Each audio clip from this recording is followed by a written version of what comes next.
Bismillah, Assalamualaikum warahmatullahi wabarakatuh. Alhamdulillah, selalu saja lisan kita memuji Allah subhanahu wa ta'ala atas segala nikmat yang dilimpahkan kepada kita, dan selalu berulang-ulang kami ingatkan tentang nikmat Islam dan iman.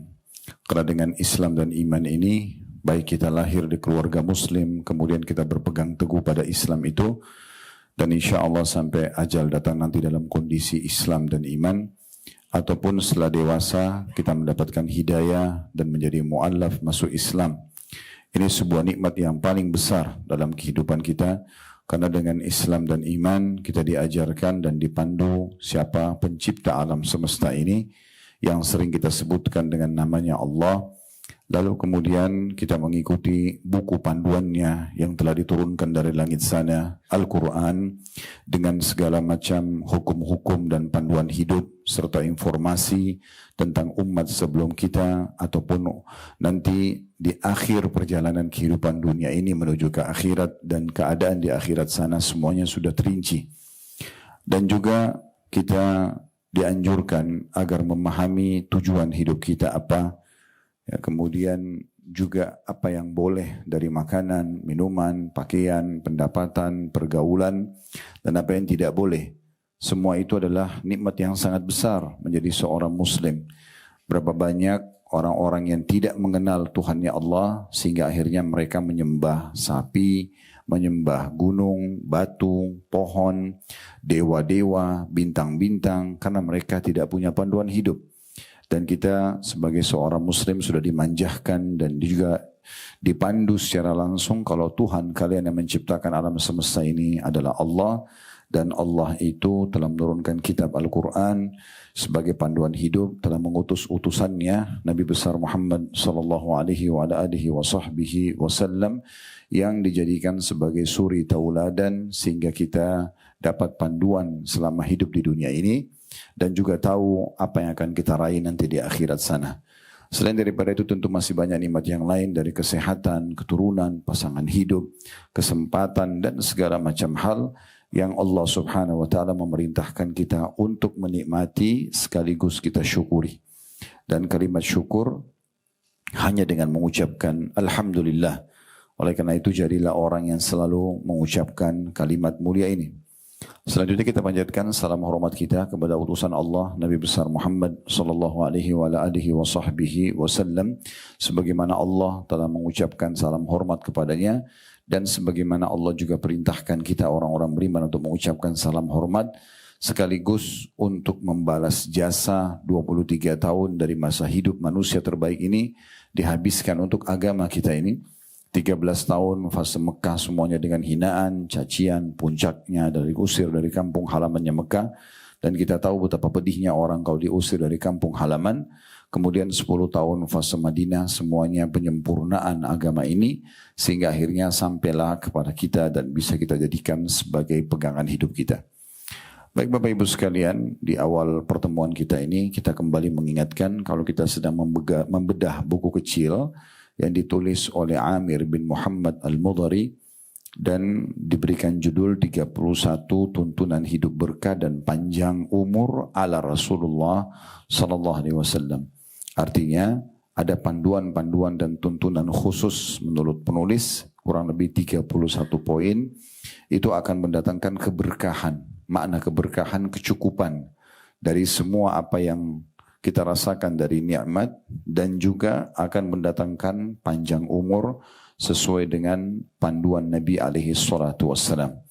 Dan kita akan masuk insyaAllah pada kesempatan ini panduan atau tuntunan yang ketiga, masalah perbaikilah akhlakmu. Sebelumnya kita sudah membahas 2 poin. Yang terakhir sekali bulan lalu, tuntunan yang kedua, yaitu masalah silaturrahim. Silaturrahim. Dan sebelumnya lagi, poin nomor 1, yaitu carilah pahala dari Allah dalam setiap amalan yang Anda lakukan. Ini sudah kita jelaskan panjang lebar, 2 pertemuan, masing-masing 1 pertemuan setiap poinnya.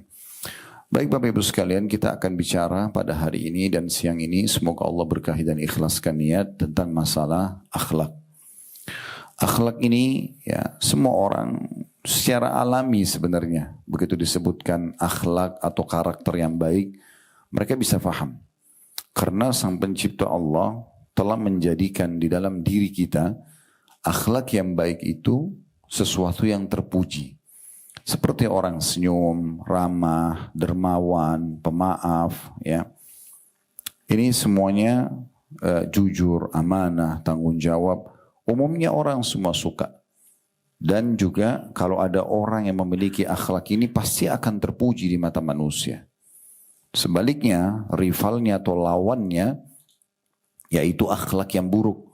Seperti berbohong, menipu, memukul, mencuri, menggibah, memfitnah, dan apapun kira-kira yang tidak baik sebenarnya secara alami Allah buat kita pun tidak suka.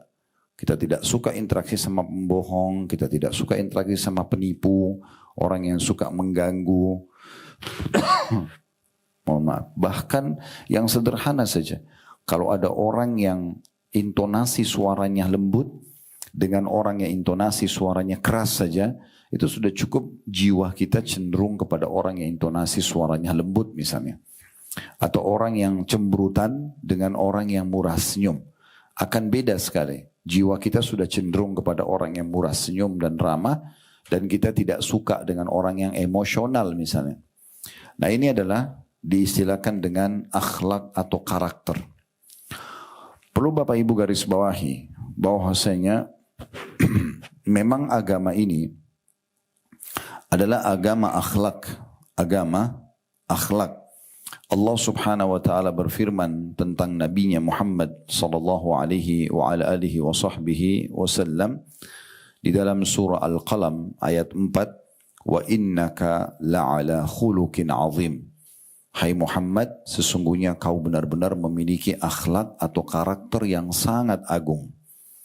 Jadi Allah Subhanahu wa taala memilih dari kalangan manusia para nabi-nabi ini karena salah satu sebabnya mereka memiliki akhlak yang baik, karakter yang baik. Jadi jujur, amanah, tanggung jawab, murah senyum, ya, memaafkan, kemudian jauh dari semua sifat buruk, pembohong, penggunjing, pemfitnah, memukul, ambil hak orang lain dan segala macam hal. Juga Nabi Muhammad sallallahu alaihi wa ala alihi wa sahbihi wasallam bersabda dalam sebuah hadis yang sahih, innama bu'ithtu liutammima makarimal akhlak. Sesungguhnya aku diutus, kata Nabi sallallahu alaihi wasallam, kepada umat manusia ini justru untuk menyempurnakan akhlak-akhlak yang baik. Jadi memang agama ini adalah agama akhlak. Ciri khas seorang muslim dimanapun mereka berada, mereka akan selalu jujur. Mereka akan selalu murah senyum. Mereka akan selalu dermawan berbagi. Mereka akan selalu pemaaf. Karena itu bagian daripada perintah agama. Dan seorang muslim akan selalu jujur, akan selalu menjauhi sifat bohong, yang mengganggu orang lain, menyakiti orang lain, menipu dan segala macam. Karena itu juga bagian daripada agama. Kalau ada seorang muslim, sosok muslim atau muslimah yang bertolak belakang dengan ini, berarti dia secara individu. Dia bukan membawa agamanya. Karena orang kalau membawa agama Islam pasti baik akhlaknya. Tidak mungkin tidak. Ya, karena memang ini bagian daripada agama kita. Banyak sekali contoh-contoh dalil berhubungan dengan masalah kalau akhlak yang baik itu bagian daripada Islam. Dan berisikan motivasi yang sangat besar agar setiap muslim dan muslimah dari kecil ditanamkan padanya atau orang tuanya menanamkan padanya akhlak-akhlak yang baik.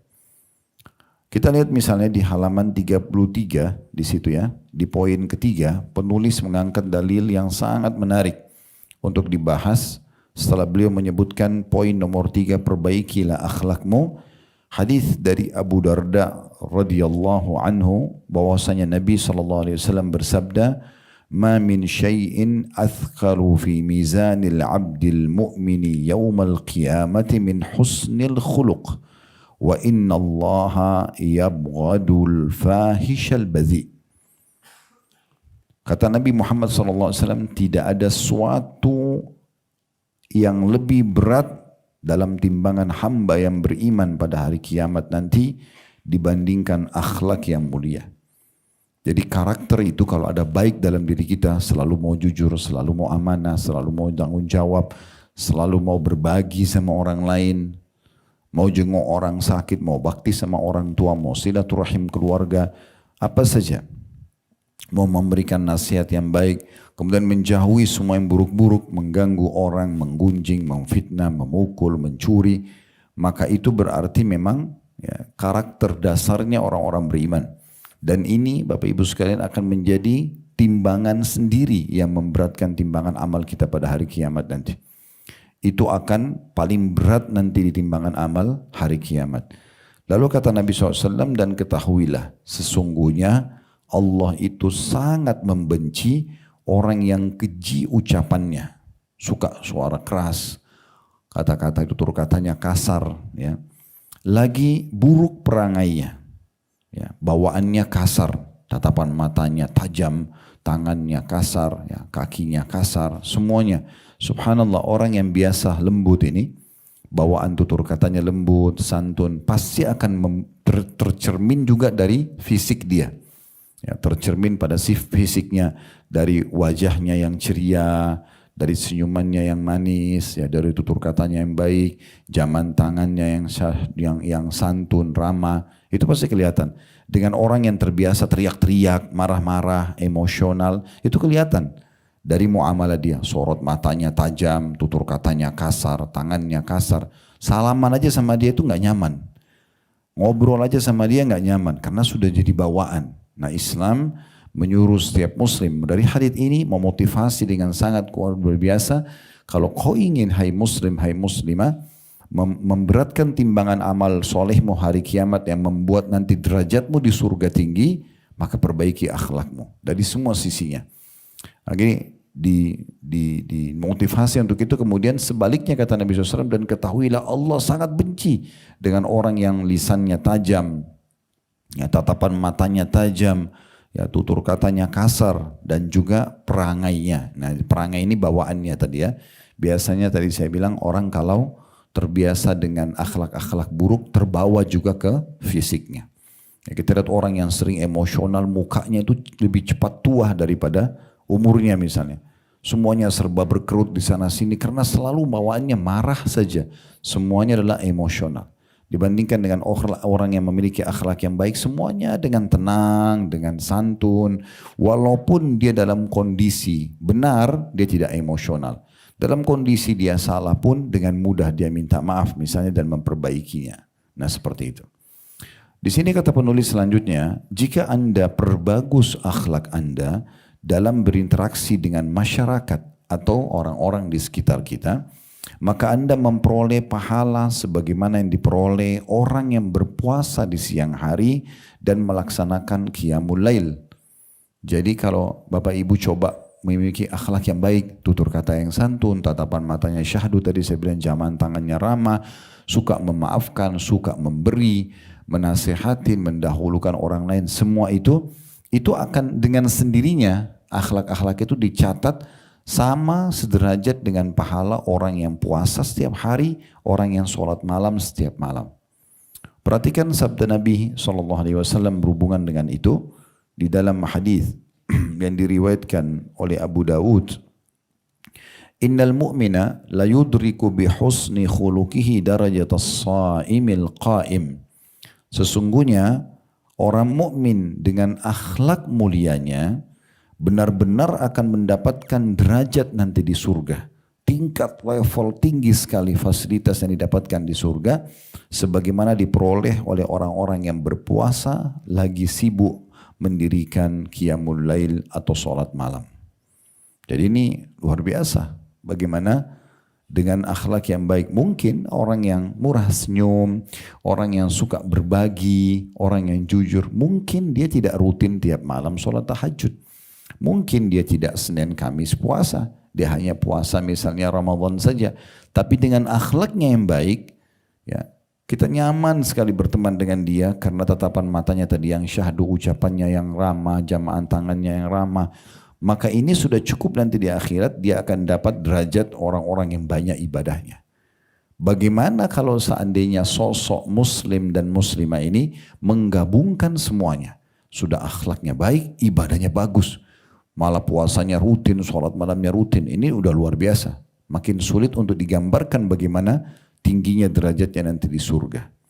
Nah, jadi kalau kita simpulkan sebenarnya Islam datang memang sebagai agama akhlak dan memerintahkan agar semua pengikut Islam untuk menjadi orang muslim yang baik akhlaknya, yang santun, yang ramah. Ada satu dosen kami di Universitas Islam Madinah dulu pada saat kami sekolah S1 menceritakan satu waktu dia sama istrinya kebetulan berada di Jerman. Dan waktu itu dia akan menyeberang jalan, ada seorang nenek tua mau menyeberang jalan dan sudah ya di lampu merah biasanya kan ada tombol yang dipencet untuk memberikan kesempatan orang yang jalan. Itu sudah ditekan tombol tersebut, masih aja tidak ada mobil yang berhenti. Dan nenek ini menunggu terus. Sampai akhirnya dosen kami ini mengatakan saya sama istri saya akhirnya mendampingi si nenek tadi untuk menahan mobil-mobil sampai kami menyeberang. Tiba-tiba pada saat tiba di ujung jalan, kata si nenek itu, sesungguhnya apa yang saya lakukan ini hampir setiap hari terjadi pada saya. Maksudnya tidak ada mobil yang mau berhenti walaupun sudah jelas lampu yang nyala itu adalah lampu hijau untuk orang jalan kaki, yang lain harus berhenti. Mereka tidak mau sama sekali. Mungkin kalau saya adalah seorang gadis yang seperti dulu, saya masih gadis, masih lincah, masih cantik, belum keriput seperti sekarang, mungkin mobil-mobil itu akan memberikan saya kesempatan untuk jalan. Tapi saya ingin tanya, kalian ini siapa? Kalian tidak kenal saya, kenapa kalian membantu saya untuk menyeberang? Maka kata dosen kami adalah orang muslim yang datang dari Arab Saudi, kebetulan kami bertamu di negeri Anda ini, dan kami tadi melihat bahwasanya Anda butuh untuk dibantu untuk bisa menyeberang jalan, dan kebetulan kami juga ingin menyeberang, dan agama kami memerintahkan itu. Tiba-tiba nenek itu menangis dan mengatakan betapa indahnya agama kalian itu. Jadi memang secara alami seorang muslim itu selalu mau terbawa dengan karakter yang baik itu. Ya memang sudah seperti itu. Kecuali orang yang rusak betul-betul karakternya dari kecil, memang orang tuanya dan lingkungannya merusak dia, dilatih untuk terbiasa bohong, kasar, pelit dan segala macam, maka itu berbeda. Kita akan bicara individu dia saja, tidak akan membawa agama, karena kalau agama pasti akan membawa kepada hal yang sangat baik. Ini cukup banyak contoh-contohnya berhubungan dengan masalah ini. Sekarang cukup banyak di YouTube, di Instagram, orang-orang yang mengadakan eksperimen. Di antara eksperimen yang pernah saya nonton, cuplikannya dan itu menyebar. Saya tidak usah sebutkan nama-nama channelnya, tapi ini banyak sekali menyebar. Ada beberapa orang sengaja ingin membandingkan antara akhlak kaum muslimin dengan akhlak orang-orang non-muslim. Dengan cara eksperimennya adalah sengaja dia jalan di jalan raya, kemudian dia menjatuhkan dompetnya. Dan dia ada satu temannya menggunakan kamera tersembunyi dari jarak jauh, dan subhanallah di seluruh wilayah orang-orang non-muslim ini umumnya dompet itu diambil. Umumnya diambil. Kemudian dia datang lalu dia mengatakan, Anda mengambil dompet saya. Orang itu bilang tidak. Dia bilang saya punya kamera, saya punya bukti. Baru dikembalikan. Tapi umumnya semuanya mengambil. Dan dikagetkan, orang ini kebetulan orang non-muslim. Dia pergi ke Dubai, dia pergi ke Qatar, dia pergi ke beberapa negara Timur Tengah dan beberapa negara di Asia. Ya, saya lihat cuplikannya, dia lakukan eksperimen yang sama, umumnya mayoritasnya muslimin, itu pasti pada saat dompetnya jatuh malah ditegur. Ini dompet Anda jatuh silakan. Dan 90% mengembalikan dompet itu. Maka ini contoh saja. Kenapa? Karena orang muslim kalau menjalankan agamanya dengan baik, dia tahu dalil yang baru kita bacakan tadi, dengan akhlak yang baik, ya, maka cukup untuk menggapai derajat orang yang sering puasa dan juga sholat malam. Begitu juga nanti akan menjadi sesuatu yang paling berat di timbangan amalnya hari kiamat, pasti dia tidak akan ragu-ragu untuk menjadi orang yang baik karakternya. Kemudian yang terakhir ditulis oleh penulis, nanti akan kita tambahkan lebih panjang lebar insya Allah penjelasannya. Kata beliau, tidak seorang pun di antara kita melainkan mencintai Nabi. Ini keutamaan lain yang didapatkan kalau Bapak Ibu punya karakter atau akhlak yang baik. Tidak ada seorang pun di antara kita melainkan berkeinginan menjadi orang yang paling dicintai oleh beliau. Kalau orang muslim, muslimah, kalau hatinya penuh dengan keimanan, pasti dia rindu dengan Rasulullah.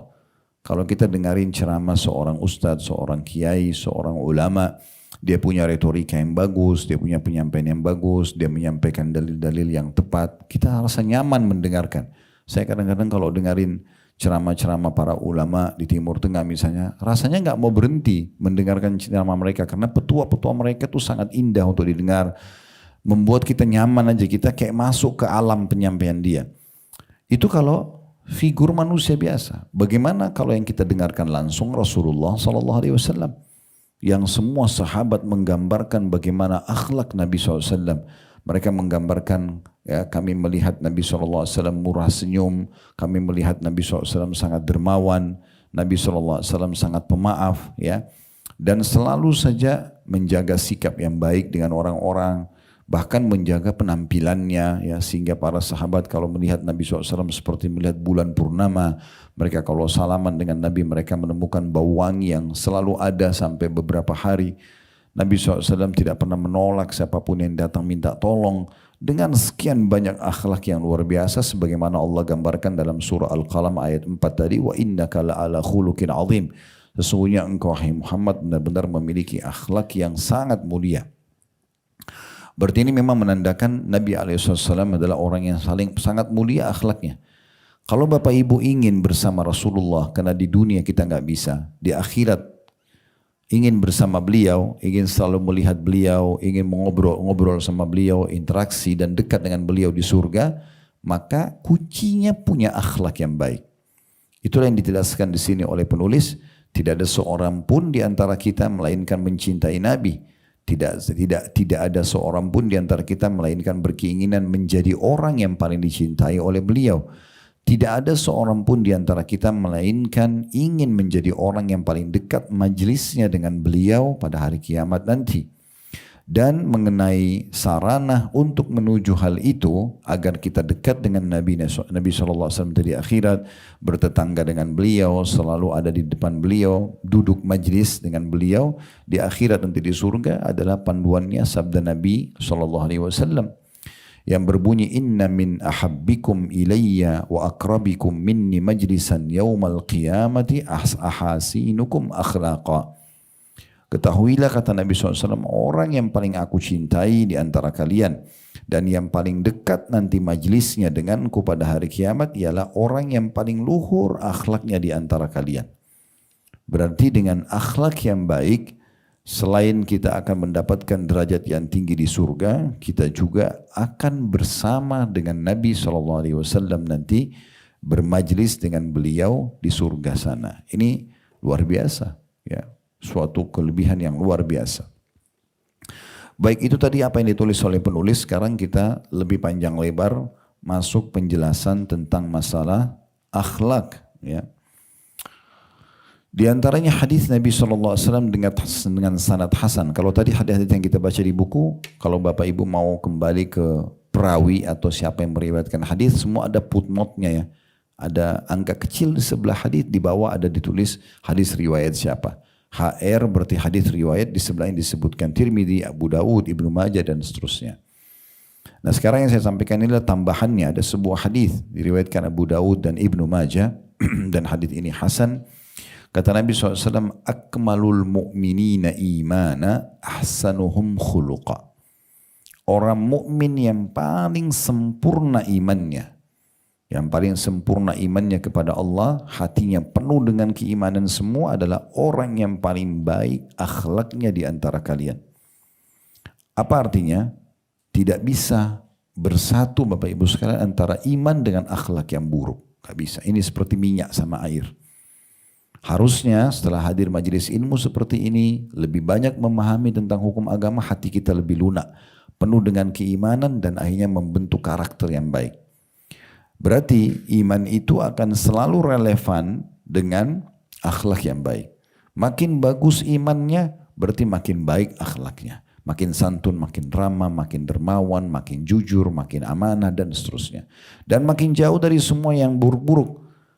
Walaupun dia dilihat oleh orang atau tidak, tetap aja dia tidak bohong, tetap aja tidak mengganggu orang, tetap aja segala macam hal-hal yang buruk dijauhi. Nah seperti itu. Dan kata Nabi SAW dalam lanjutan hadis setelah mengatakan orang mukmin yang paling sempurna imannya adalah yang paling baik akhlaknya. Kemudian beliau mengatakan, wa khiyarukum khiyarukum li ahli, wa ana khiyarukum li ahli. Ketahuilah, tolok ukur seseorang itu paling baik akhlaknya justru yang paling baik pada pasangannya. Dan aku adalah orang yang paling baik dengan pasangannya. Jadi kalau mau tahu akhlak orang itu, maka yang dinilai tanya pasangannya. Seorang laki-laki tanya istrinya. Bagaimana sebenarnya si laki-laki ini? Bisa saja di luar dia menjaga wibawa, tapi sama istri sama anaknya justru kasar dan tidak baik. Begitu juga sebaliknya. Bagaimana bisa menilai akhlak seorang wanita? Tanya suaminya, tetangga bantalnya. Ya, orang yang sudah berbaur sampai bisa terjadi atau terhalalkan interaksi biologis di antara mereka. Orang yang paling kenal adalah pasangan hidup. Kalau pasangannya mengatakan baik akhlaknya, selesai. Walaupun satu dunia mengatakan dia tidak baik. Makanya pernah para sahabat mendatangi rumah Nabi SAW, kemudian beliau berkata, mereka menanyakan kepada Aisyah, para sahabat ridwanullah alaihim, bagaimana akhlak Nabi SAW? Kaifa kana khuluqun Nabi SAW? Maka Aisyah karena sulitnya menggambarkan kebaikan akhlak Nabi, beliau cuma mengatakan kana khuluquhul Quran. Kalau kalian mau tahu akhlak Nabi, Nabi itu seperti Al-Quran yang berjalan. Mulia sekali. Mulia sekali. Nabi SAW luar biasa. Dengarkan bagaimana Anas ibn Malik, pembantu Nabi. Ini Anas ibn Malik, ibunya bernama Ummu Sulaim. Waktu Nabi SAW hijrah ke Madinah, maka Ummu Sulaim ini saking cintanya sama Nabi, sama agama ini, dia bawa anaknya yang bernama Anas. Dia mengatakan, ya Rasulullah, ini Anas anak saya, biarin jadi pembantu Anda, supaya dia sekaligus belajar. Maka Anas menjadi pembantu Nabi selama 10 tahun. Dari umur 9 tahun sampai umur 19 tahun. Sampai Nabi meninggal.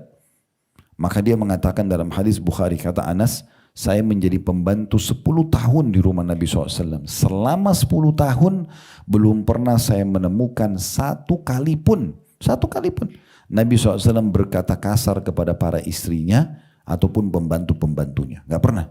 Bahkan Nabi tidak pernah mengatakan kepada saya, wahai Anas, kenapa kau kerjakan ini, kenapa kau tidak kerjakan itu. Anas bin Malik menceritakan, ini contoh orang yang kadang-kadang bermuamalah dengan pembantu rumah tangganya, dengan supirnya, dengan kasar. Nabi SAW mengajarkan kepada kita akhlak yang baik. Satu waktu kata Anas bin Malik, Nabi SAW memerintahkan saya untuk membelikan hajat beliau di pasar di Madinah. Keluar dari rumah Nabi, lewat pelataran masjid, karena rumah Nabi sama masjid bersebelahan.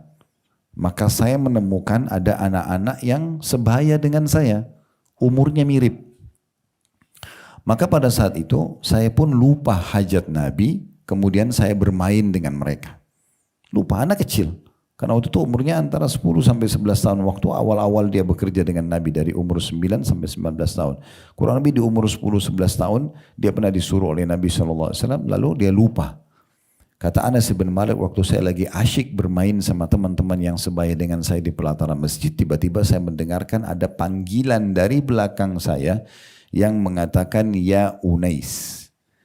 Perlu ibu-ibu dan bapak sekalian tahu, kalau orang Arab itu ingin memanggil seseorang dengan panggilan sayang, mereka menggunakan satu retorika namanya ismu tasghir, nama yang dikecilkan. Anas jadi Unais, gitu kan. Maka Nabi SAW memanggil sambil mengatakan ya Unais, panggilan sayang kepada pembantunya. Padahal pembantunya ini lagi lalai meninggalkan tugas yang ditugaskan gitu. Dia mengatakan wahai Unais. Lalu kata Anas, saya pun balik dan melihat, saya kaget ternyata Nabi, oh iya saya lagi disuruh gitu.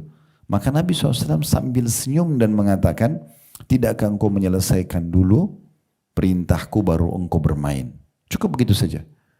Anas tidak merasa dihardik, dia pun menyelesaikan pekerjaannya, kemudian kembali lagi. Ya, ini contoh saja bagaimana muamalah Nabi alaihi salatu wassalam. Dia atau beliau tidak mau memecahkan permasalahan dengan emosional, tidak mau memecahkan permasalahan dengan tutur kata yang kasar. Karena memang akhlak yang buruk ini, Bapak Ibu sekalian, luar biasa efeknya. Contoh misal, kita jujur 10 tahun. Di tahun ke-11 kita bohong sekali. Kira-kira yang orang nilai, jujur kita 10 tahun atau bohong kita yang sekali?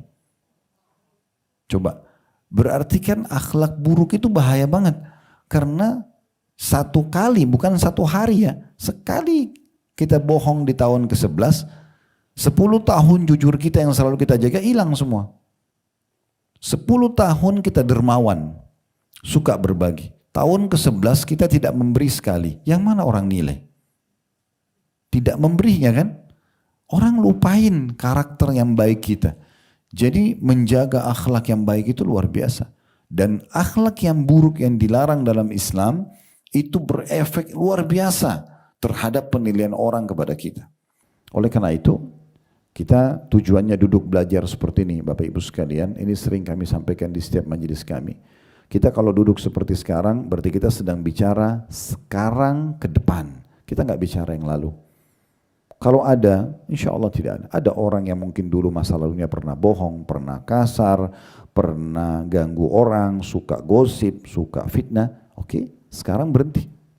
Selesai. Oh, ternyata akhlak yang baik itu bagian daripada agama Islam ya, bagian daripada akidah agama kita, bagian daripada yang mendatangkan cinta Allah, mendatangkan derajat yang tinggi di surga, ya, kemudian bersama Rasulullah SAW nanti di akhirat. Dan orang yang paling sempurna imannya adalah orang yang paling baik akhlaknya, maka kita berubah. Ubah, tidak ada kata terlambat. Bagaimana setelah hadir di majelis ilmu seperti ini, mulai sekarang ke depannya semua karakter kita adalah yang baik-baik. Tidak ada kata terlambat. Tidak usah bilang, saya sudah terlanjur dulunya itu suka kasar sama suami saya atau sama istri saya. Dia sudah tahu saya begitu, sudahlah saya nggak usah berubah. Jangan. Tujuan majelis ilmu mempelajari wahyu Allah, mempelajari sunnah Nabi SAW, kemudian diterapkan. Itulah efek majelis ilmu. Kita taubat dan meninggalkan apa-apa yang buruk yang pernah menimpakan karakter kita atau perbuatan kita, ya, atau kebiasaan kita menjadi sesuatu yang baik. Itu efek daripada majelis ilmu. Oleh karena itu kita bicara hari ini ke depan. Mulai sekarang jadi istri yang paling santun dengan suaminya. Jadi suami yang paling penyayang dengan istrinya. Jadi orang tua yang paling pelindung, ya, pada anak-anaknya. Jadi anak-anak yang paling santun dan ramah dengan orang tuanya. Jadi tetangga yang paling baik dengan tetangganya. Jadi guru yang paling baik dengan muridnya. Jadi murid yang paling santun dengan gurunya. Jadi partner bisnis yang paling jujur dengan partner bisnisnya. Dan seterusnya. Buat suasana bagaimana, ya, orang-orang di sekitar kita merasa nyaman berinteraksi dengan kita karena akhlak yang baik. Sampai para sahabat itu mereka merindukan untuk bisa melihat saja Nabi. Karena luar biasa akhlak yang beliau contohkan. Luar biasa akhlak yang beliau contohkan. Bagaimana Nabi SAW pernah dalam satu majlis beliau, ini salah satu contoh akhlak saja. Tidak pernah mau menolak orang yang minta. Jadi kalau ada Bapak Ibu hadir di sini, kalau ada orang minta masih punya perhitungan, udahlah, untuk apa saya kasih, toh saya sudah kasih dia kemarin, saya sudah kasih dia minggu lalu, saya sudah pernah bantu tahun lalu. Ini perlu diperbaiki. Ini akhlaknya kurang baik. Puncak daripada kedermawanan seseorang justru tidak pernah menolak siapapun yang minta, walaupun berulang-ulang. Pertanyaan sederhana, kita kalau membantu orang yang sama dengan kita bantu orang yang baru, bedanya apa? Gak ada bedanya. Sama-sama intinya bersedekah. Kalau ada orang yang rutin minta bantuan sama kita, berarti Allah mudahkan kita untuk punya kantong sedekah. Jangan ikuti bisikan syaitan untuk menilai, ini kan orang sudah saya bantu, seakan-akan bisa mencari orang lain. Mungkin orang ini pada saat kita sudah bantu, itu adalah amal terakhir kita, mungkin kita meninggal setelahnya. Kenapa enggak maksimalin aja? Apalagi kalau punya hubungan kerabat dengan kita. Seringkali Allah subhanahu wa ta'ala datangkan ujian di saat kita punya hajat yang kita sampaikan kepada Allah. Justru dengan datangnya ujian-ujian seperti ini, kita minta disembuhin penyakit, kita minta dimudahin urusan misalnya sama Allah, maka Allah datangkan ada satu kerabat yang minta bantuan. Kalau kita bantu ini, yang sana selesai. Tapi kadang-kadang kita malah dibisikin oleh syaitan, ini orang gak tahu diri, saya udah susah malah minta bantuan. Saya lagi butuh ini, malah dia minta bantuan. Loh, justru ini kuncinya. Kalau orang berbagi di sini, maka yang sana akan goal dan selesai. Sebenarnya begitu. Makanya Nabi SAW contohkan, Bapak Ibu sekalian, salah satu contoh akhlak yang baik, beliau tidak pernah menolak orang lain yang minta. Sehingga tidak ada celah orang menilai negatif kepada beliau. Satu waktu beliau lagi duduk dalam majlisnya di masjid, dan ada orang yang membawakan beliau banyak sekali kurma, berkeranjang-keranjang, banyak sekali. Baru dipetik, ranum sekali buahnya.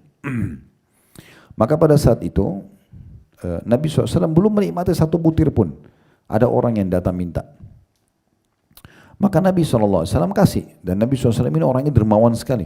Bukan dikasih 2-3 butir, satu keranjang dikasih. Pergi orang itu, datang orang kedua, dikasih lagi. Sampai sekian banyak keranjang kurma itu habis semua dibagikan. Ternyata setelah dibagikan semuanya, Nabi SAW belum nikmatin. Ada satu orang datang, kemudian masih minta. Nabi SAW terlihat dari raut wajah beliau sedih, karena nggak punya apa-apa lagi untuk kasih. Beliau juga tidak mau minta kepada para sahabatnya, untuk ayo kasih saya supaya saya kasih mereka. Karena beliau sudah memang tidak membuka pintu mengemis ya, minta. Maka Umar bin Khattab radhiyallahu anhu yang merupakan sahabat Nabi sekaligus mertua Nabi, beliau melihat raut wajah Nabi sedih, beliau mengatakan, ya Rasulullah, Allah tidak bebankan Anda di atas kemampuan Anda. Tadi Anda sudah bantu banyak sekali orang, sampai habis semua kurma yang Anda miliki. Kenapa sekarang harus bersedih? Karena tidak bisa bantu satu orang. Nabi SAW tetap diam, enggak menanggapi Umar. Di sebelah Umar ada Ali bin Abi Thalib, sepupu Nabi sekaligus juga anak mantu Nabi. Dan nanti di akhir hidup Umar, Umar akan menjadi anak mantunya Ali karena menikah dengan Ummu Kalthum, anaknya Ali radhiyallahu anhu majma'in. Yang jelas Ali mengorek kantongnya karena melihat Nabi seperti masih berharap mau bantu orang itu. Dikorek, ternyata ditemukan ada 3 dirham, sedikit uang. Maka Ali mengatakan, ya Rasulullah, ini masih ada 3 dirham, silakan Anda kasih siapa saja yang Anda inginkan. Maka tiba-tiba wajah Nabi senyum, ceria sekali. Lalu beliau bersabda dengan sabda beliau yang masyhur, bihadza umirtu, begini aku diperintahkan.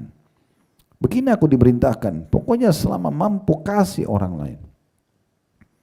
Bapak Ibu pernah dengar enggak hadis Bukhari tentang seorang ibu yang sangat miskin, Allah masukkan ke dalam surga hanya karena mendahulukan anaknya makan. Dalam sebuah hadis sahih kata Aisyah radhiyallahu anha, pernah ada satu ibu masuk ke rumahku. Kemudian dia bersama dengan 2 anak perempuannya.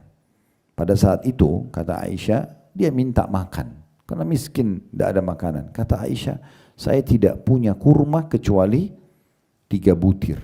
Saya berikan ke ibu itu 1, lalu ketiga-tiganya, lalu ibu itu mengambil 1 dan dia memberikan anaknya masing-masing 1. Sambil ngobrol, rupanya anaknya yang 2 ini sudah memakan kurma mereka. Dan mereka masih minta kurma ibunya. Apa yang terjadi? Kata Aisyah, saya kagum dengan sikap ibu ini, padahal dia pun lapar, dia miskin. Harusnya dia butuh untuk dia makan buat dirinya sendiri, tapi dia punya akhlak yang mulia, dia potong kurma yang dia milikin bagi 2, dikasih kepada anaknya. Kemudian anaknya pun kedua makan tanpa, karena masih anak-anak, tidak pikirin ibunya lapar atau tidak. Ibunya pun memberikan karena bentuk kasih sayang dan akhlaknya yang baik. Setelah selesai, mereka pamit pergi. Kata Aisyah, saya kagum dengan sikap ibu ini. Lalu saya tanya kepada Nabi SAW, ya Rasulullah, tadi ceritanya ada seperti ini nih. Apa kata Nabi SAW? Sungguh akhlak dan sikap ibu itu kepada kedua anaknya cukup untuk membawanya masuk ke dalam surga. Hanya kasih kurma, kasih duluan ke anak. Berapa banyak ibu-ibu yang akhlaknya kepada anak-anaknya, ini jangan dimakan ya, ini punya ibu. Luar biasa. Gitu. Bagaimana caranya? Gitu. Akhirnya anak itu tinggal di rumah karena terpaksa statusnya sebagai anak, ya, menerima. Dan dia cuma kesian, ya, cuma bisa ngiler, pengen, tapi ibunya larang. Dan ini akhirnya bisa juga membuka pintu-pintu orang mencuri, gitu kan? Orang mencuri, kenapa nggak kasih? Kenapa nggak dahulukan orang lain? Ini akhlak yang mulia, ya, akhlak yang mulia, dan ini akan menjadi timbangan yang berat pada hari kiamat nanti. Muamalah dengan anak, muamalah dengan suami. Berapa banyak ibu yang sibuk untuk dirinya makan, suaminya datang makanan sudah tidak ada, atau makanan tinggal makanan bekas. Tapi berapa banyak wanita muslimah ahli surga yang bahkan tidak mau makan kecuali bersama suaminya sebagai bentuk akhlak. Suaminya dia sudah tahu akan pulang jam 6 sore, jam 7 malam misalnya atau petang, maka dia sengaja belum makan pada saat itu, dia duduk dan dia makan bersama dengan suaminya. Bahkan kalau perlu dia hidangkan dulu buat suaminya, setelah suaminya selesai makan baru dia makan. Ini luar biasa akhlaknya. Itu sudah cukup untuk dicatat sebagai amal saleh buat dia. Amal saleh buat dia. Nah ini poin penting. Begitu juga pernah Bapak Ibu sekalian disebutkan oleh seorang sahabat. Sahabat ini berkata dalam hadis Bukhari Muslim, ya Rasulullah, di kota Madinah ini ada satu perempuan. Akhlaknya baik sekali. Ramah, santun, maaf, suka memberi. Padahal dia orang miskin. Maka kata Nabi SAW, maksudnya dia sedikit ibadah, tapi orangnya baik sekali akhlaknya. Kata Nabi SAW, sungguh dia termasuk ahli surga. Lalu kata sahabat ini, ya Rasulullah, dan di Madinah ini ada satu wanita tidak pernah ketinggalan puasa sunnah, tidak pernah ketinggalan sholat tahajud, tapi lisannya menyakitkan. Kasar kalau ngomong, tidak baik akhlaknya. Kata Nabi SAW, la khaira fiha hiya finnar. Tidak ada kebaikan pada wanita itu dan dia termasuk penghuni neraka. Walaupun tiap malam sholat tahajud, walaupun selalu saja ya, puasa di siang hari, Senin, Kamis, Ayyamul Bid, tapi setiap ketemu orang lari karena lisannya tajam sekali. Suka menyakiti orang. Kata Nabi SAW, tidak ada kebaikan pada wanita itu. Termasuk ahli neraka. Yang pertama tadi, biasa saja sebenarnya ibadahnya. Mungkin tidak rutin Senin, Kamisnya, tidak rutin sholat malamnya, tapi baik sekali akhlaknya. Maka ini luar biasa. Cukup untuk membawa mereka ke dalam surga. Kita harus bersyukur Bapak Ibu sekalian. Kita dilahirkan di negeri yang tercinta ini. Semoga Allah jaga persatuan, kesatuan kita, kemerdekaan kita. Dan juga Allah jaga. Secara umum kita terkenal memiliki akhlak yang baik. Secara umum. Itu biasanya kami dengarkan di musim haji. Biasanya para petugas tentara, polisi yang ditugaskan oleh pemerintah Saudi. Atau orang-orang yang ada di sana. Mereka sering memuji.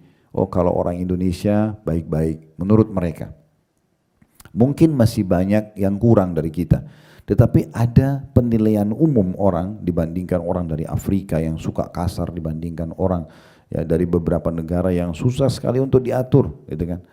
Maka ini berarti memiliki hal yang baik. Tinggal bagaimana kita jaga itu. Ada satu pengusaha dari Aljazair, Algeria ya. Datang ke Jakarta, saya dikenalkan oleh seseorang, dia rupanya punya rintun untuk dimasukkan ke perusahaan-perusahaan handphone, ya, RBT biasa ya. Jadi kalau nada panggil terus keluar apa ya, ada tilawah Al-Quran, ada potongan ceramah, kami pun punya ada itu ya di beberapa provider ini.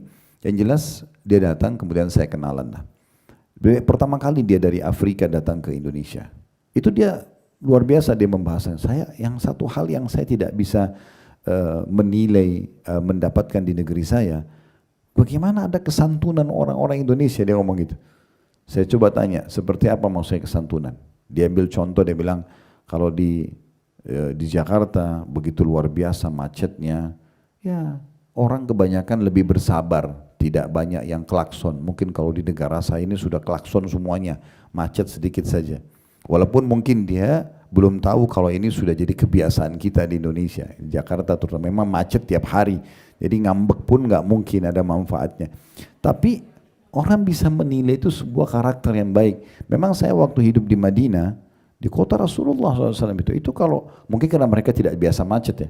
Sedikit aja macet, udah klaksonnya luar biasa. Gitu. Mengagetkan memang. Kemudian juga ada satu orang yang di kantor, saya minta tolong bantuin, bawa beliau mau kemana saja diantar gitu. Dan setiap kali kalau ngomong sama tamu ini tidak melihat ke wajahnya, kebetulan posisi beliau sebagai driver, maka dia cerita sama saya, Ini dari mana mereka dapatkan akhlak ini? Santun sekali kalau ngomong segala macam. Biasanya orang kalau supir-supir itu kasar kalau ngomong dan segala macam. Dan contoh-contoh dalam hal ini banyak sekali. Ini tentu bukan buat kita membanggakan diri atau kita riak, tidak. Tapi ada satu hal yang baik dari penilaian internasional kita ambil di musim haji buat orang, buat kita itu sangat bagus itu. Tinggal kita bagaimana pertahankan gitu ya. Orang Indonesia katanya kalau disuruh antri, mereka mau antri. Walaupun sebenarnya mulutnya gerutu juga. Ya. Tetapi masih mau diatur dibandingkan dengan orang-orang Afrika. Nah ini satu hal yang sangat baik yang harusnya kita bisa pertahankan.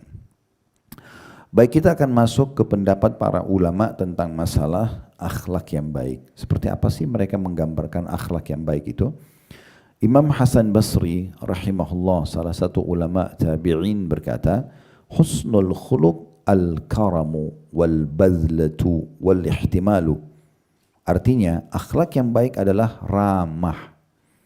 Itu nomor satu yang beliau nilai, ramah sekali. Kalau bertutur kata itu santun, ramah ya. Kemudian diikuti keramahan dalam bertutur kata itu dengan badlah, itu kedermawanan, suka memberi, suka mendahulukan orang lain. Kemudian wal-ihtimal, menahan emosi. Mohon maaf. Ini adalah penyampaian Hasan Basri tentang akhlak itu sendiri. Yaitu sekali lagi al-karamu artinya ramah, kemudian badlah wal badlah artinya dermawan, suka memberi, wal ihtimal artinya menahan emosi. Asy-Syu'bi, salah satu ulama yang lain, mereka atau beliau memberikan gambaran tentang akhlak al-badlatu wal-atiyatu wal-bishrul hasan wa kana asy-Syu'bi kadzalik. Beliau mengatakan akhlak yang baik adalah al-badlah, dimulai dari kedermawanan. Jadi kalau kita lihat definisi atau penyampaian Hasan Basri dan ya Al-Syu'bi hampir sama ini di sisi kedermawanan, suka memberi. Artinya kalau ada orang di antara kita masih perhitungan, kalau mau memberi, berbagi di jalan Allah, berarti itu masih jauh dari akhlak yang baik. Ya. Jadi suka memberi, dan ingat puncak daripada kedermawanan, pemberian adalah tidak pernah menolak siapapun yang orang minta dia kasih, kecuali dalam satu keadaan. Kita tahu orang itu akan melakukan apa yang kita berikan kemaksiatan kepada Allah, baru kita tidak beri. Misalnya dia pakai mabuk, judi dan segala macam. Tapi kalau selain daripada itu kita selalu memberi. Maka kata Asy-Syu'bi al-badlah, khuluqul hasan, akhlak yang baik adalah yang pertama kedermawanan. Kemudian wal-atiyah, suka memberi. Sebenarnya al-badlah wal-atiyah ini mirip ya. Cuma al-badlah itu dermawan secara umum, kemudian al-atiyah artinya suka memberi sesuatu yang lebih. Jadi kalau misalnya ada orang minta segelas air, dia mungkin menyiapin satu teko, ya. Nah itu diistilahkan dengan atiyah. Ada satu ulama, sedikit saya sisipin cerita di sini, nanti kita kembali ke lanjutannya. Syekh bin Baz rahimahullah, seorang ulama mufti Saudi yang beliau sudah meninggal. Beliau subhanallah diuji sama Allah, matanya buta tapi karena ilmunya yang luas menjadi muftinya Saudi. Yang jelas Syekh bin Baz rahimahullah ini pernah didatangi oleh seseorang yang minta bantuan sama beliau. Minta bantuan. Dan waktu ditanya, kau butuh berapa? Syekh bin Baz ini terkenal orangnya sangat dermawan ya. Maka dia bilang saya butuh 2.000 real. 2.000 real. 2.000 real kalau kali 4.500 sekarang 9 jutaan. Lumayan, cukup besar sebenarnya. Maka Syekh bin Baz menyuruh sekretarisnya, karena beliau buta, tuliskan, dicek buat orang ini 2.000 real. Nah biasanya kan ditulis hurufnya 2.000, angkanya 2.000 real, 2 0-nya 3, kemudian ditulis dalam bentuk huruf kan 2.000 real. Subhanallah, orang yang minta bantuan ini, waktu dia menuju ke bank untuk mencairkan 2.000 real, syaitan bisikin dia ingin melakukan kecurangan. Apa yang dia lakukan? Dia ambil pulpen, 2.000 real itu ditambah 1 nol. Berarti jadi berapa? 20.000. Kalau 2.000 real itu 9 juta. Kalau 20.000 itu 90 juta. Tapi kuasa Allah, orang yang jahat ini, orang menipu biasanya, dia ada saja celah yang dia tidak sadar kalau itu kebongkar nantinya. Dia tambah 1 0, tapi dia nggak ubah tulisan di bawahnya, kan ada 2.000 real. Harusnya kan 20.000 real gitu kan. Dibawalah ke bank, orang banknya kenal Syekh bin Baz. Karena ini mufti Saudi, ulama besar, kalau kita seperti ketua MUI-nya ya. Kemudian kepala banknya telepon kepada Syekh bin Baz, Syekh ada kejadian begini. Apakah Anda benar mengirim cek dengan angka 2.000 atau 20.000? Kata Syekhnya 2.000. Kata dia, orang yang bawa ini sepertinya dia curang, dia menambahkan 1 0, jadi ada 20.000. Di bawahnya tetap tertulis 2.000. Kata Syekh bin Baz, baik, tunggu saya datang. Kira-kira apa yang di benak Anda, Bapak Ibu sekalian? Apa yang kira-kira Syekh bin Baz akan lakukan? Orang ini mau curang nih. Udah dibantu, ini bantunya bukan kecil, 2.000 real 9 juta. Orang biasa bantu mungkin 100 real, 50 real gitu kan. Ya 100.000, 200.000 itu umum orang bantu. Tapi ini sudah dikasih 2.000 real 9 juta, dia masih ubah untuk dapat 90 juta. Kan ini berarti dia mau nipu, mau ngambil uangnya Syekh bin Baz dari rekening itu, kalaupun berhasil dia ambil. Apa yang terjadi Bapak Ibu sekalian? Apakah Syekh bin Baz mungkin seperti yang kita bayangkan? Marah sama orang itu, penjarakan, laporkan dia. Subhanallah, Syekh bin Baz datang, dia tidak tegur orang itu, dia minta ceknya tadi, kemudian dimusnahkan, dirobek, dikeluarin cek baru, ditulis 20.000 real. Dikasih betul 20.000 real. Lalu dia bilang sama sekretarisnya, kita belum tahu kebutuhan saudara kita ini. Mungkin dia butuh 20.000 real, diganti 20.000 real dikasih, lalu dia pergi. Dia nggak marahin orang tersebut, apa. Coba, ini luar biasa tingkat kedermawanan yang susah untuk digambarkan, gitu ya. Nah itu diistilahkan dengan atiyah. Kalau ada orang mau memberi lebih daripada kebutuhan, ya, orang hanya minta sepiring nasi, kita siapin, dengan lauknya kita siapin, dengan air putih, dengan jusnya kita bungkusin, itu semua namanya atiyah. Ya, ini masuk dalam akhlak yang baik. Ya, suka memberi, tapi memang lebih daripada kebutuhan atau di atas kebutuhan itu. Jadi contoh misalnya yang lain supaya jelas, misal Bapak Ibu punya tetangga datang, atau ada orang datang ke depan rumah kita minta, orang miskin. Kalau orang yang biasa-biasa saja standar, ya udah dia kasih saja.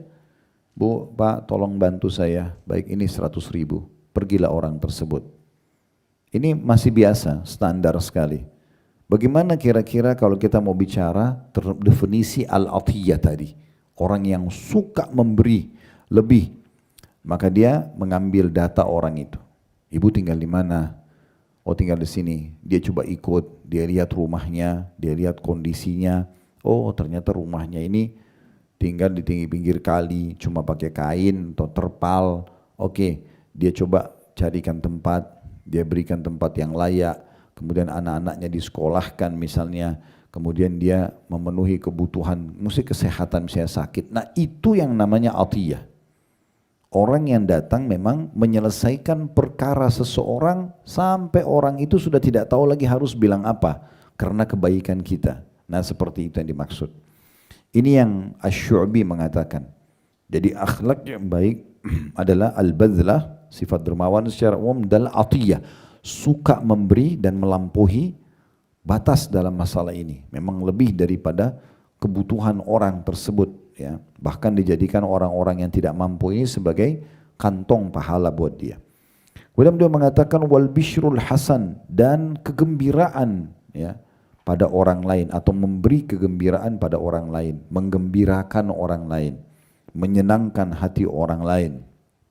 Ini bagian daripada akhlak. Kata Nabi SAW dalam hadis yang sahih, sesungguhnya amal yang paling Allah cintai adalah memasukkan kegembiraan dalam hati seorang muslim. Nah ini amal yang luar biasa.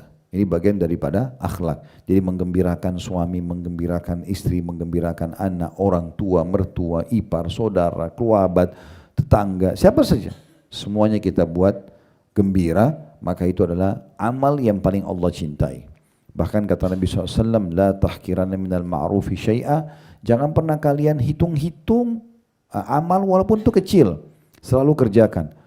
Walau antalqa akhaka biwajhin talq, walaupun engkau bertemu dengan saudaramu dalam kondisi wajahmu senyum atau ceria. Ini termasuk bagian daripada akhlak. Kemudian yang menukil kisah ini mengatakan, dan ketahuilah Asy-Syu'bi yang menjelaskan tentang akhlak tadi, beliau begitu orangnya. Dermawan, suka memberi dan memenuhi kebutuhan apapun yang minta tolong, dan suka memasukkan kegembiraan dalam hati seseorang. Selanjutnya Abdullah bin Mubarak, kita sudah jelaskan perkataan Hasan Basri, kita sudah jelaskan perkataan Asy-Syu'bi, sekarang kita masuk perkataan Abdullah bin Mubarak rahimahullah. Abdullah bin Mubarak mengatakan tentang akhlak, huwa bastul wajh wa badlul ma'ruf wa kafful adza.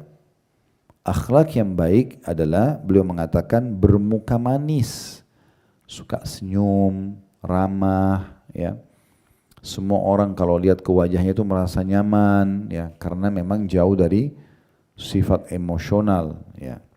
Kemudian gemar dalam melakukan kebaikan, badlul ma'ruf, suka tampil, ya, bukan untuk riya, ya, tapi selalu di depan dalam melakukan kebaikan. Ada ajakan untuk donasi, dia yang paling pertama. Ada ajakan untuk gotong royong, dia yang paling pertama. Ada ajakan untuk jenguk orang sakit, dia yang paling pertama. Pokoknya dia selalu ada di depan. Nah, itu namanya badlul ma'ruf. Kemudian yang ketiga, waqaful adza, dan menahan diri dari menyakiti orang lain. Nah, ini berarti bagian daripada akhlak menurut, ya, Abdullah bin Mubarak rahimahullah. Bastul wajh, murah senyum, mukanya manis, ya. Sama siapa saja, mau orang kaya, mau orang miskin, semua sama, bagi dia selalu saja baik. Kemudian badlul ma'ruf, ya, suka sekali melakukan kebaikan-kebaikan dan selalu berada terdepan dalam melakukan kebaikan tersebut. Kemudian kaful adza, juga menahan diri dari menyakiti orang lain. Menyakiti orang lain. Jadi semua bisikan syaitan yang membuat kita mau ganggu orang, berhenti, nggak ada. Semua yang bisa menyenangkan orang, oke. Nah, seperti itu. Kita tinggal kontrol diri saja supaya tidak terganggu dengan bisikan-bisikan syaitan. Imam Ahmad rahimahullah, ini ulama yang keempat yang kita nukil, mengatakan tentang akhlak, husnul khuluq alla taghdaba wala takhtad, ya, atau wala tahtad. Beliau mengatakan akhlak yang baik adalah jangan engkau marah dan jangan cepat naik darah. Emosional, Imam Ahmad mengatakan. Jadi kalau ada orang yang emosional, berarti sudah jauh dari akhlak. Ya. Kalau orang bisa mengontrol dirinya dari emosi, maka itu berarti orang ini memiliki akhlak. Ya. Bahkan kita dianjurkan dalam Al-Quran, dalam surah Al-Furqan, Allah menggambarkan tentang ciri hamba-hamba Allah yang disayangi oleh Allah. Ibadur Rahman adalah wa idza khatabahumul jahiluna qalu salama. Mereka kalau diajak ngomong, diajak bertengkar dengan orang bodoh, mereka mengatakan salama. Ya udah terserah kamu aja. Kalau sudah ada yang ajak bertengkar, tinggalin aja. Enggak usah layani. Ya, kalau orang mau bicara baik-baik, oke, kita layani. Nah, seperti itu. Jadi beliau mengatakan akhlak itu, Imam Ahmad mengatakan tolok ukur sederhananya adalah engkau tidak emosional, tidak cepat naik darah, ya. Tahtad itu naik darah. Kemudian beliau mengatakan juga husnul khuluq an tahtamila ma yakunu minan nas. Dan termasuk akhlak yang baik adalah kamu bisa menahan amarah di hadapan orang. Jadi Imam Ahmad sebenarnya berkisar di masalah emosional. Karena emosi ini memang Bapak Ibu sekalian merusak semuanya.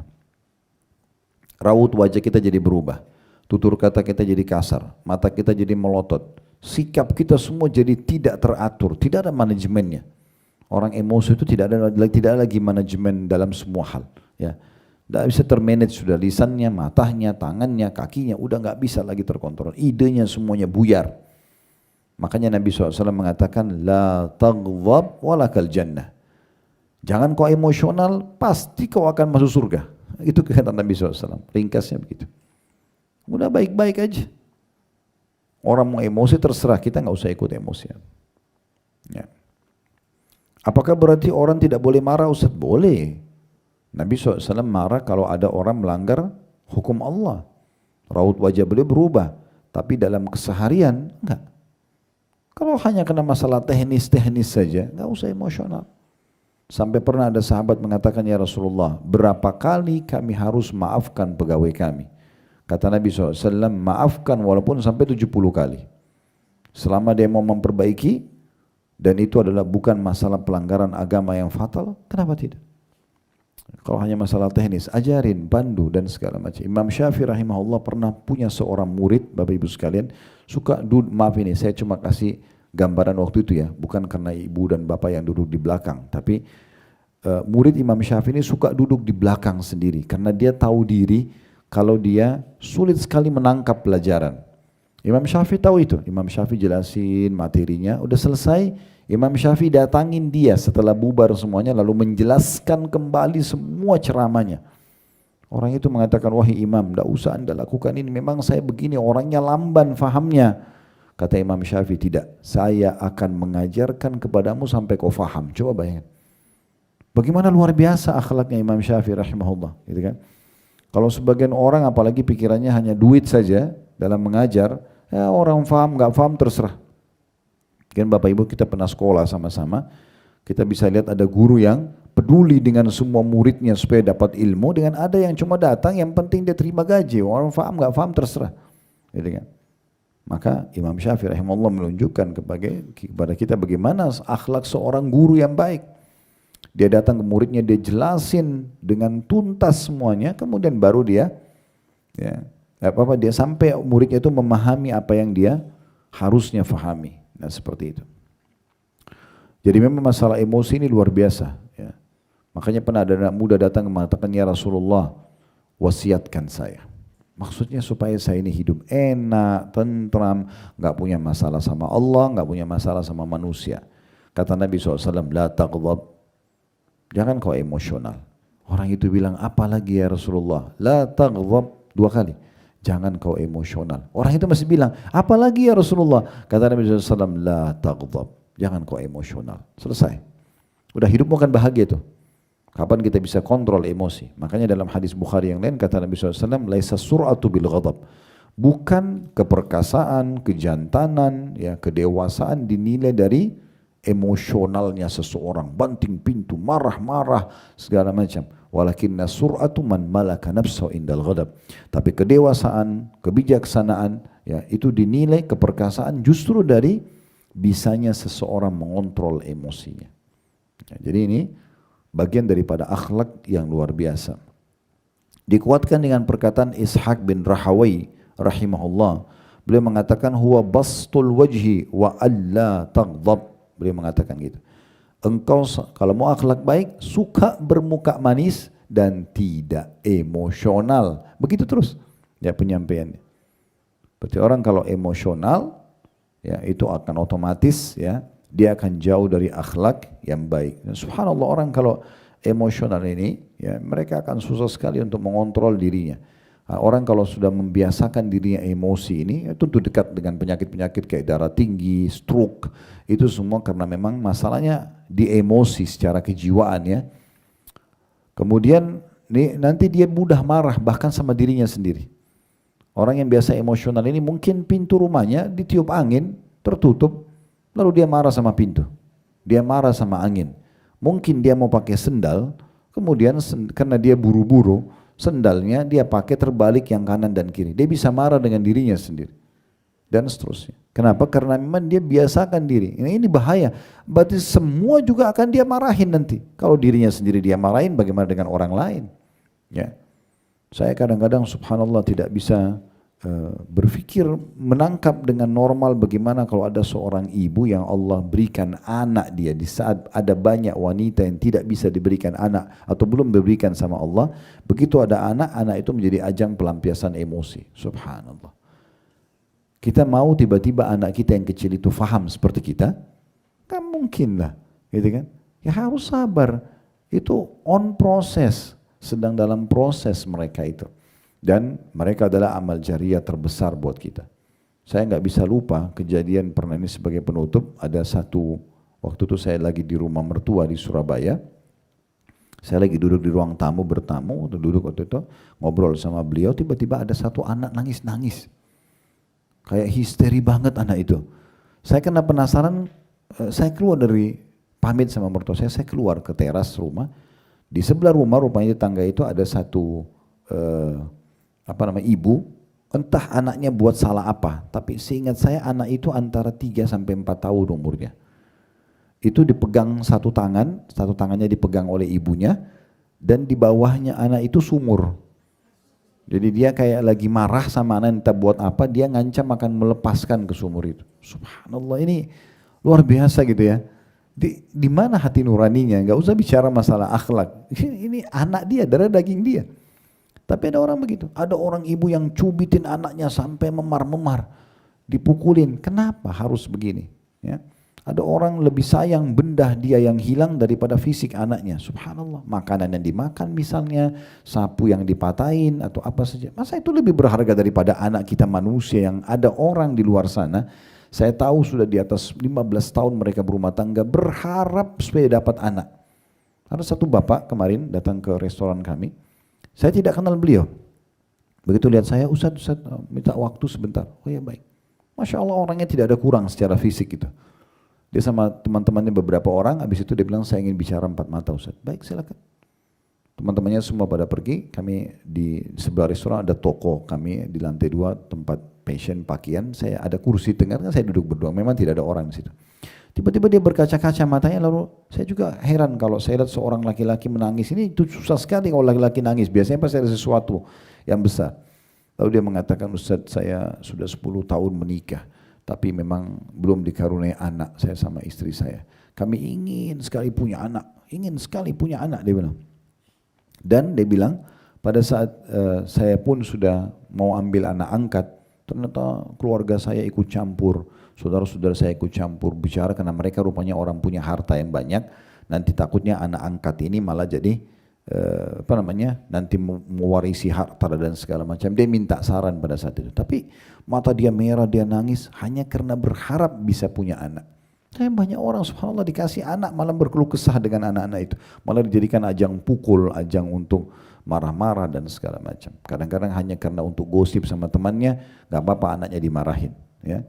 Anak-anak itu kadang-kadang ini dalam ilmu kejiwaan Bapak Ibu sekalian, terutama ibu-ibu, kalau dia butuh perhatian orang tuanya dan orang tuanya cuekin, maka pasti dia akan lakukan demo-demo. Ya. Misalnya sengaja jatuhin gelas, sengaja banting pintu. Kalau ibu jawab dengan emosi, jangan nak, kenapa begitu? Bagi dia itu bukan marah, bagi dia itu perhatian, maka dia akan ulangi lagi. Oh ternyata banting pintu baru ibu saya tinggalin teleponnya, baru mau perhatian sama saya. Nah, kita nggak paham kadang-kadang. Ya, oleh karena itu ini termasuk akhlak yang baik, terutama dimulai dari orang-orang terdekat. Ya, lakukan yang baik-baik semuanya, maka insya Allah juga akan baik semuanya berjalan. Allahu a'lam. Mudah-mudahan apa yang kita bahas hari ini bermanfaat buat kita semua Bapak Ibu sekalian.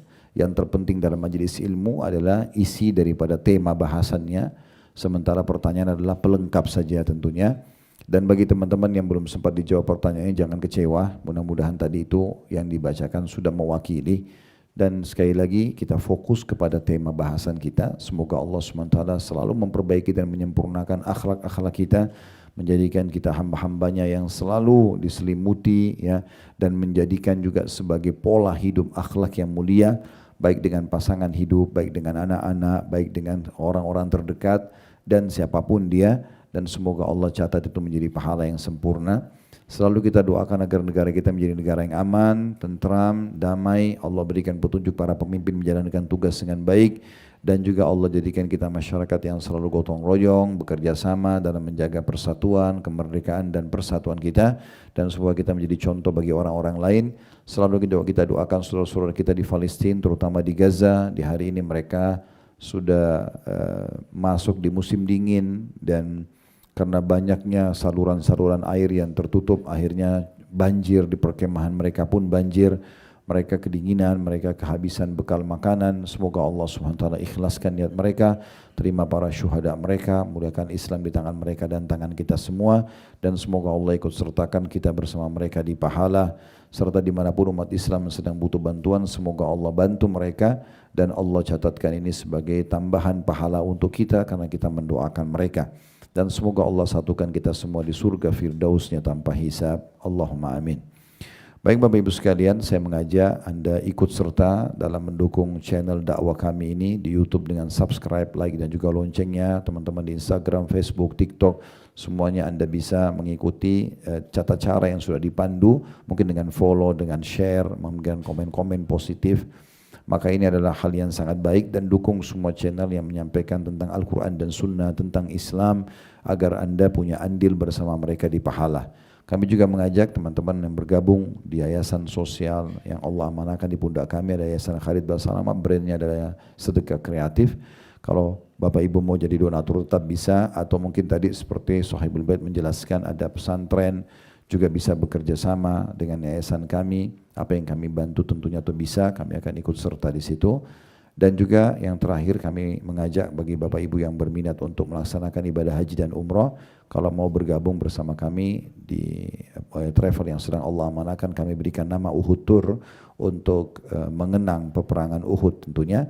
Juga bisa menghubungi atau melihat di medsos Uhud Tour untuk menghubungi customer service kami. Mungkin begitu saja. Kalau ada benar dari Allah, kalau ada salah dari saya mohon dimaafkan.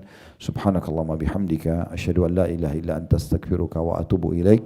Wassalamualaikum warahmatullahi wabarakatuh.